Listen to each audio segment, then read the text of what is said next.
So first, what is pairing? Pairing is more than just two people working together. It's two designers like sort of doing like a mind meld where you share what you're thinking and what you're feeling and they understand it and you're able to work together on a full-time project and co-own what you end up producing. If I were to look at two people pairing, it would kind of look at like two people at a computer and they're both in control of the same computer. So if I move the mouse, it'll move Kim's mouse too. Well, not her mouse, but her cursor. It'll look like two people drawing where there's only one pen in each person's hand. And if you're at a whiteboard, you'll have one whiteboard and one pen. So why we pair? Yeah, so we pair, well, at least I pair, I think, because I produce better work in this way. Even though I know I'm a good designer, when I pair with someone else, my work is so much better. So I'm just sort of hooked on it. And that's through all phases, whether it be research, synthesis, writing an email to someone. It's just better with two eyes and someone I trust. Yeah. For me, I've learned so much from it. I learned most of consulting through pairing and just watching how my pair interacted with clients and others, and I could just see firsthand like the problem being presented to my pair and how they were reacting to it. It just accelerated my learning. And that helps to build a team of culture and learning. And I think that it's also very inclusive. When you have multiple points of view, the products you wind up making are much more inclusive, and that's something that's very important right now. And any other thoughts on this? We're pairing right now. Yeah. I'll say that like it's funny like when you're pairing and you talk about your work, you never say I, because it's not like I built that. It's like you and your pair built that. And that sort of like team cohesion at that level extends to like, you know, your team of like 8 designers. Here at Pivotal, we take that idea about making and asking questions, but we just sort of trade hats fluidly with our pair throughout the process. So at any given time, there's a maker, and we call them the navigator, and they're like, I'm trying to make this, I don't know, it's purple, right? And then the driver is asking, well, I don't know, does that like hamburger menu work for the content? There's like only 2 things. What's the best way to represent 2 things in a nav when your, you know, screen is tiny? So one person is making and one person is like asking.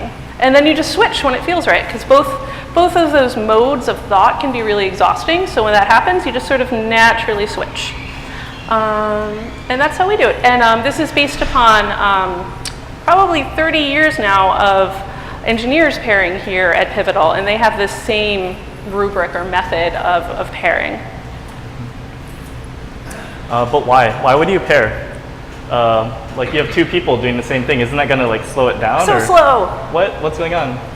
Well, I'd say it creates a better design work, better designs, better design outputs. Like when I'm working with Kevin, who's over there, shout out to Kevin, we're building a data visualization tool. And with data, like there are all kinds of weird things that happen. And there's a lot of edge cases. So by having 2 people talking through it, you like catch a lot of those like weird things that you wouldn't normally think about it if you're just like one person. And you catch them more quickly. So you actually end up, I think, saving more time because you don't have to like send something over to the engineers. They say like, wait, what about this? And then they send it back. You can just like kind of process it together and then send out a more polished thing. Mm-hmm. Yeah, it definitely winds up being faster. It sounds like it would be slower, but when you share this product ownership with someone else, you can make decisions much more quickly. You don't second guess yourself, and you have this sort of co-founder of design to really make you feel solid in your decisions. Something else I think is great is 2 tracks of work. So oftentimes you're in the beginning sort of discovery phase of a project and everyone's like, oh, what could it be? It could be so many things. But then when you start to develop, it narrows down and you can become overwhelmed by a need to feed a backlog, and all of a sudden you're just making screens and you're not having these high-level thoughts about this new feature that someone somewhere wants, and you just sort of make it and you're like, is it the right thing? But when you have 2 designers, you have enough bandwidth to keep a backlog full and also to keep high-level discovery moving. Mm-hmm. And we're going to go through rounds of trading between navigator and driver through that. So you'll each practice each role twice. So this is the schedule. So find a new buddy that you don't know, sit with him or her. We're going to pass out the words to you, but not quite yet. You're going to choose 1 word per person. You'll get 2 and you'll get to choose. You should select who is the driver first, and they should get a Sharpie marker and some paper, and they will be drawing first and the other person will be offering advice